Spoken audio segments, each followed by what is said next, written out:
अभी थोड़ी देर पहले खबर आई कि राहुल गांधी जी को लोकसभा की सदस्यता से बर्खास्त कर दिया गया है। जिस तरह से उन्हें उस मानहानि केस में फंसाया गया, मैक्सिमम सजा दी गई और 24 घंटे के अंदर उनकी लोकसभा की सदस्यता बर्खास्त कर दी गई, ये हमारे देश के लिए बहुत चिंता का विषय है।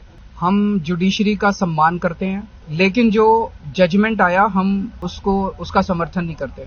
जिस तरह से उनकी सदस्यता बर्खास्त की गई है, वो एक कायराना हरकत है, वो एक डरी हुई सरकार की निशानी है। लेकिन देश के लिए पूरा आजकल देश के अंदर जो चल रहा है वो देश के लिए बहुत खतरनाक है। पूरे देश से ये एक ऐसा माहौल बनाना चाहते हैं कि देश में बस एक ही पार्टी बचे, वन नेशन वन पार्टी, और सारी पार्टियों को खत्म कर दिया जाए।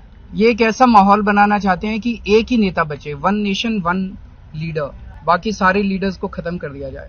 इसी को तो तानाशाही कहते हैं, इसी को तो डिक्टेटरशिप कहते हैं।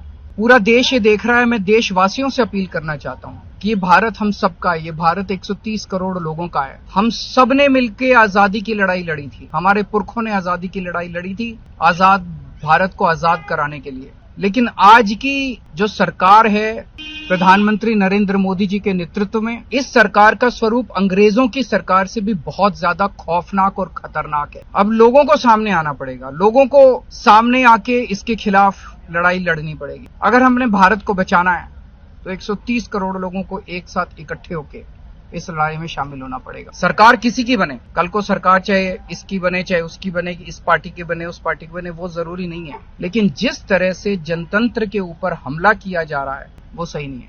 अगर पार्टियां इंपॉर्टेंट नहीं है, मैंने कहा लोग इंपॉर्टेंट है।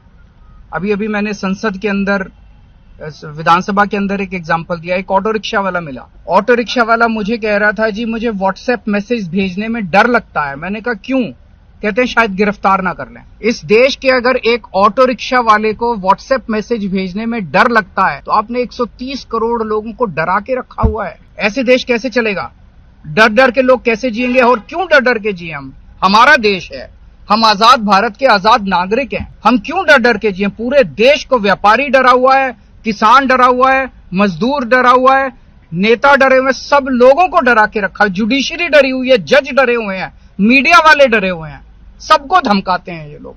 सबको ईडी और सीबीआई और इनकम टैक्स की धमकी देते हैं। वो इंपॉर्टेंट नहीं है, हमारे आपस के रिश्ते इंपॉर्टेंट नहीं है। इस टाइम देश को बचाना इंपॉर्टेंट है। मीडिया के ऊपर प्रहार हो और मैं अगर कहूं कि मेरी इस चैनल से बनती नहीं है, वो इंपॉर्टेंट नहीं है। किसी से बनती है या किसी से नहीं बनती, इससे व्यक्तिगत अच्छे रिश्ते हैं कि व्यक्तिगत बुरे रिश्ते हैं, वो इंपॉर्टेंट नहीं है। 130 करोड़ लोगों को, सब लोगों को साथ आना पड़ेगा, सारे लोगों को साथ आना पड़ेगा। ये लड़ाई राहुल गांधी की लड़ाई नहीं है, ये लड़ाई कांग्रेस की लड़ाई नहीं है, ये लड़ाई इस देश को बचाने की लड़ाई है। एक तानाशाह से, एक कम पढ़े लिखे व्यक्ति से, एक अहंकारी व्यक्ति से इस देश को बचाने की लड़ाई है।